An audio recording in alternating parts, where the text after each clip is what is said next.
अध्यक्ष महोदय, संयुक्त राष्ट्र की 75वीं वर्षगांठ पर मैं भारत के 130 करोड़ से ज़्यादा लोगों की तरफ से प्रत्येक सदस्य देश को बहुत बहुत बधाई देता हूं। भारत को इस बात का बहुत गर्व है कि वो संयुक्त राष्ट्र के संस्थापक देशों में से एक है। आज के इस ऐतिहासिक अवसर पर मैं आप सभी के सामने भारत के 130 करोड़ लोगों की भावनाएं इस वैश्विक मंच पर साझा करने आया हूं। अध्यक्ष महोदय, 1945 की दुनिया निश्चित तौर पर आज से बहुत अलग थी। पूरा वैश्विक माहौल, साधन, संसाधन, समस्याएं, समाधान सब कुछ भिन्न थे। ऐसे में विश्व कल्याण की भावना के साथ जिस संस्था का गठन हुआ, जिस स्वरूप में गठन हुआ, वो भी उस समय के हिसाब से ही था। आज हम एक बिल्कुल अलग दौर में हैं। 21वीं सदी में हमारे वर्तमान की, हमारे भविष्य की आवश्यकताएं और चुनौतियां अब कुछ और है। इसलिए आज पूरे विश्व समुदाय के सामने एक बहुत बड़ा सवाल है कि जिस संस्था का गठन तब की परिस्थितियों में हुआ था, उसका स्वरूप क्या आज भी प्रासंगिक है? सदी बदल जाए और हम न बदलें तो बदलाव लाने की ताकत भी कमजोर हो जाती है। अगर हम बीते 75 वर्षों में संयुक्त राष्ट्र की उपलब्धियों का मूल्यांकन करें तो अनेक उपलब्धियां दिखाई देती हैं, लेकिन इसके साथ ही अनेक ऐसे उदाहरण भी हैं जो संयुक्त राष्ट्र के सामने गंभीर आत्ममंथन की आवश्यकता खड़ी करते हैं। ये बात सही है कि कहने को तो तीसरा विश्व युद्ध नहीं हुआ, लेकिन इस बात को नकार नहीं सकते कि अनेकों युद्ध हुए, अनेकों गृह युद्ध भी हुए। कितने ही आतंकी हमलों ने पूरी दुनिया को थर्रा कर रख दिया। खून की नदियां बहती रही। इन युद्धों में, इन हमलों में जो मारे गए वो हमारी आपकी तरह इंसान ही थे। वो लाखों मासूम बच्चे जिन्हें दुनिया पर छा जाना था, वो दुनिया छोड़कर चले गए। कितने ही लोगों को अपने जीवन भर की पूंजी गंवानी पड़ी, अपने सपनों का घर छोड़ना पड़ा। उस समय और आज भी संयुक्त राष्ट्र के प्रयास क्या पर्याप्त थे? पिछले 8-9 महीने से पूरा विश्व कोरोना वैश्विक महामारी से संघर्ष कर रहा है। इस वैश्विक महामारी से निपटने के प्रयासों में संयुक्त राष्ट्र कहाँ है? एक प्रभावशाली रिस्पांस कहाँ है? अध्यक्ष महोदय, संयुक्त राष्ट्र की प्रतिक्रियाओं में बदलाव, व्यवस्थाओं में बदलाव, स्वरूप में बदलाव आज समय की मांग है। संयुक्त राष्ट्र का भारत में जो सम्मान है, भारत के 130 करोड़ से ज्यादा लोगों का इस वैश्विक संस्था पर जो अटूट विश्वास है, वो आपको बहुत कम देशों में मिलेगा।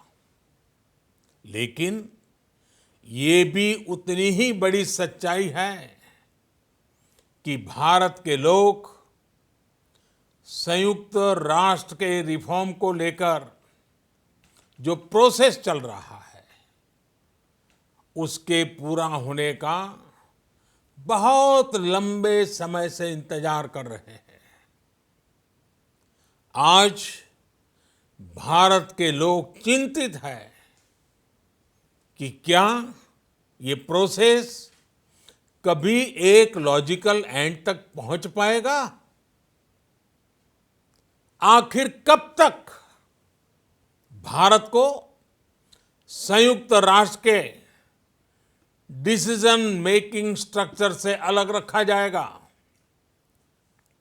एक ऐसा देश जो दुनिया का सबसे बड़ा लोकतंत्र है, एक ऐसा देश जहां विश्व की 18% से ज्यादा जनसंख्या रहती है, एक ऐसा देश जहां सैकड़ों भाषाएं हैं, सैकड़ों बोलियां हैं, अनेकों पंथ हैं, अनेकों विचारधाराएं हैं, जिस देश ने सैकड़ों वर्षों तक वैश्विक अर्थव्यवस्था का नेतृत्व करने और सैकड़ों वर्षों की गुलामी दोनों को जिया है। अध्यक्ष महोदय, जब हम मजबूत थे तो दुनिया को कभी सताया नहीं। जब हम मजबूर थे तो दुनिया पर कभी बोझ नहीं बने। अध्यक्ष महोदय, जिस देश में हो रहे परिवर्तनों का प्रभाव दुनिया के बहुत बड़े हिस्से पर पड़ता है, उस देश को आखिर कब तक इंतजार करना पड़ेगा? अध्यक्ष महोदय, संयुक्त राष्ट्र जिन आदर्शों के साथ स्थापित हुआ था और भारत की मूल दार्शनिक सोच बहुत मिलती जुलती है, अलग नहीं है। संयुक्त राष्ट्र के इसी हॉल में ये शब्द अनेकों बार गूंजा है, वसुधैव कुटुंबकम। हम पूरे विश्व को एक परिवार मानते हैं। यह हमारी संस्कृति, संस्कार और सोच का हिस्सा है। संयुक्त राष्ट्र में भी भारत ने हमेशा विश्व कल्याण को ही प्राथमिकता दी है।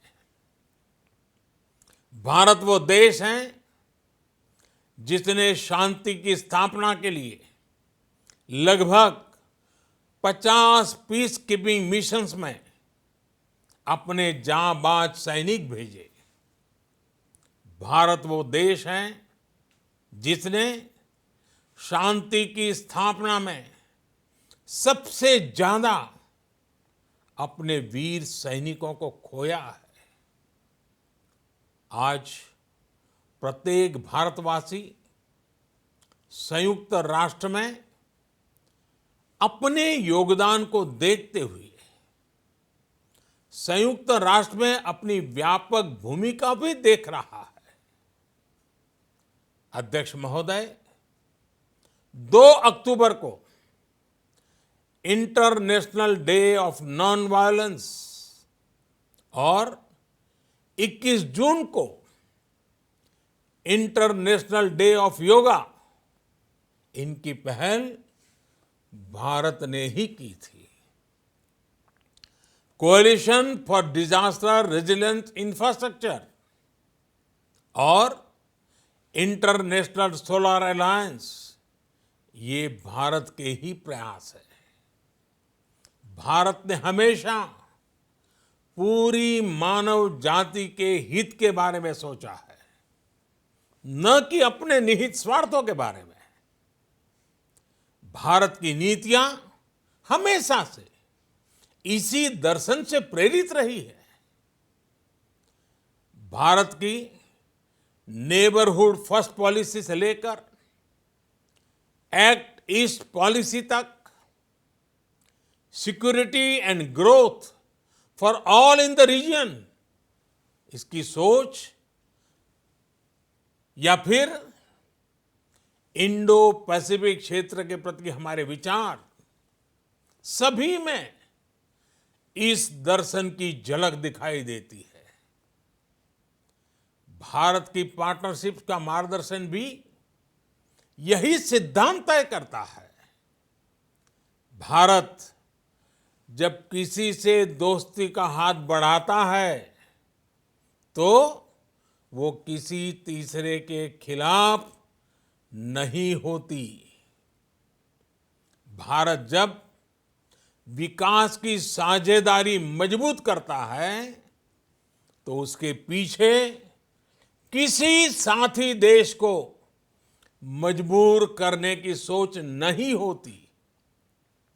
हम अपनी विकास यात्रा से मिले अनुभव साझा करने में कभी पीछे नहीं रहते।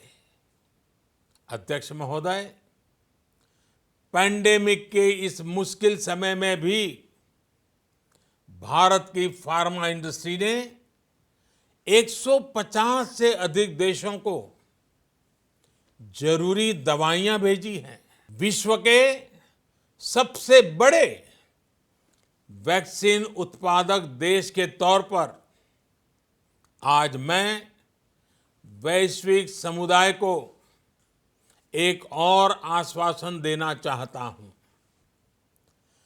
भारत की वैक्सीन प्रोडक्शन और वैक्सीन डिलीवरी क्षमता पूरी मानवता को इस संकट से बाहर निकालने के लिए काम आएगी। हम भारत में और अपने पड़ोस में फेज 3 क्लिनिकल ट्रायल्स की तरफ बढ़ रहे हैं। वैक्सीन की डिलीवरी के लिए कोल्ड चेन और स्टोरेज जैसी क्षमता बढ़ाने में भी भारत सभी की मदद करेगा।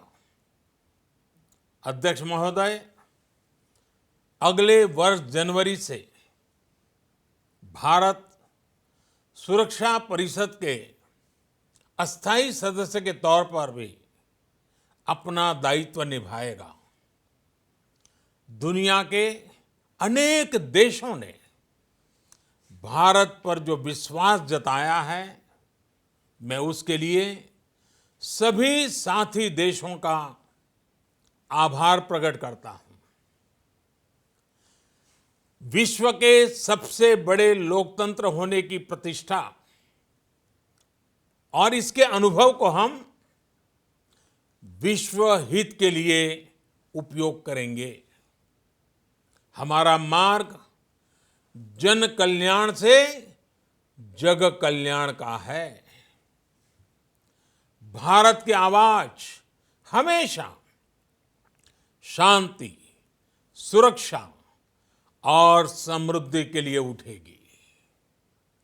भारत की आवाज मानवता, मानव जाति और मानवीय मूल्यों के दुश्मन आतंकवाद, अवैध हथियारों की तस्करी, ड्रग्स, मनी लॉन्ड्रिंग के खिलाफ उठेगी। भारत की सांस्कृतिक धरोहर, संस्कार, हजारों वर्षों के अनुभव हमेशा विकासशील देशों को ताकत देंगे। भारत के अनुभव, भारत की उतार चढ़ाव से भरी विकास यात्रा विश्व कल्याण के मार्ग को मजबूत करेगी। अध्यक्ष महोदय, बीते कुछ वर्षों में रिफॉर्म, परफॉर्म, ट्रांसफॉर्म इस मंत्र के साथ भारत ने करोड़ों भारतीयों के जीवन में बड़े बदलाव लाने का काम किया है। ये अनुभव विश्व के बहुत से देशों के लिए उतने ही उपयोगी हैं जितने हमारे लिए। सिर्फ 4-5 साल में 400 मिलियन से ज्यादा लोगों को बैंकिंग सिस्टम से जोड़ना आसान नहीं था, लेकिन भारत ने ये करके दिखाया। सिर्फ 4-5 साल में 600 मिलियन लोगों को ओपन डेफिकेशन से मुक्त करना आसान नहीं था, लेकिन भारत ने ये करके दिखाया। सिर्फ 2-3 साल में 500 मिलियन से ज्यादा लोगों को मुफ्त इलाज की सुविधा से जोड़ना आसान नहीं था, लेकिन भारत ने ये करके दिखाया। आज भारत डिजिटल ट्रांजैक्शन के मामले में दुनिया के अग्रणी देशों में है। आज भारत अपने करोड़ों नागरिकों को डिजिटल एक्सेस देकर एम्पावरमेंट और ट्रांसपेरेंसी सुनिश्चित कर रहा है। आज भारत वर्ष 2025 तक अपने प्रत्येक नागरिक को टीबी से मुक्त करने के लिए बहुत बड़ा अभियान चला रहा है। आज भारत अपने गांवों के 150 मिलियन घरों में पाइप से पीने का पानी पहुंचाने का अभियान चला रहा है। कुछ दिन पहले ही भारत ने अपने 6 लाख गांवों को ब्रॉडबैंड ऑप्टिकल फाइबर से कनेक्ट करने की बहुत बड़ी योजना की शुरुआत की है। अध्यक्ष महोदय, पैंडेमिक के बाद बनी परिस्थितियों के बाद हम आत्मनिर्भर भारत के विजन को लेकर आगे बढ़ रहे हैं। आत्मनिर्भर भारत अभियान ग्लोबल इकोनॉमी के लिए भी एक फोर्स मल्टीप्लायर होगा।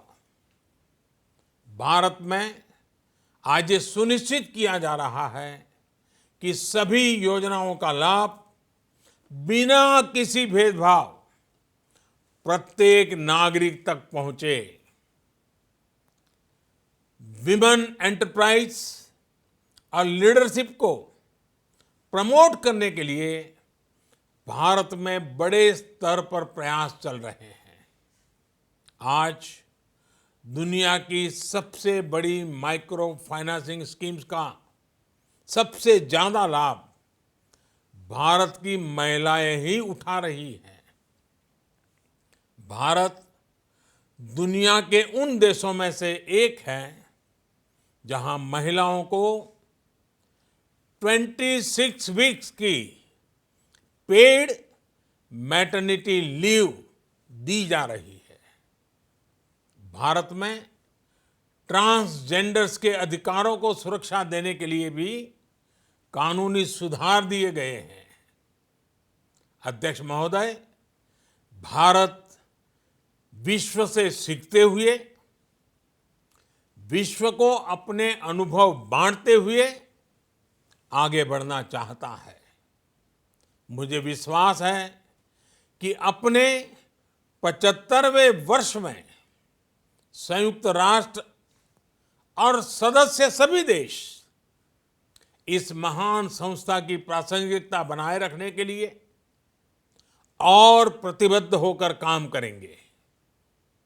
संयुक्त राष्ट्र में संतुलन और संयुक्त राष्ट्र का सशक्तिकरण विश्व कल्याण के लिए उतना ही अनिवार्य है।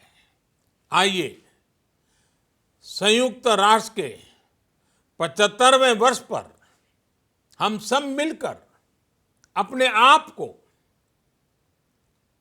विश्व कल्याण के लिए एक बार फिर समर्पित करने का प्रण लें। धन्यवाद।